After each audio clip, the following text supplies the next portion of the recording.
Anak ka ng tete. Para sa akin, hindi sila ang bida. Kayo ang bida. Muling nagbabalik sa Senado ang ating idolo, Senator Ramon Bong Revilla Jr. Tumatakbo sa ilalim ng partido ng Lakas CMD at ng Alyansa para sa Bagong Pilipinas.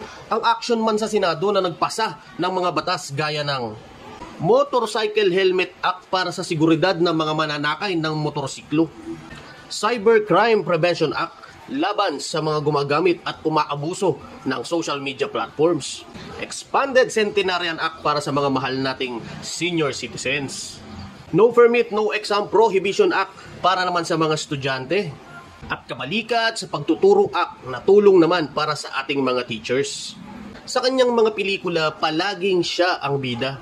Ngunit pagdating sa kanyang laban sa Senado, gaya ng sabi ni Senator Revilla, tayo ang mga Pilipino ang totoong bida.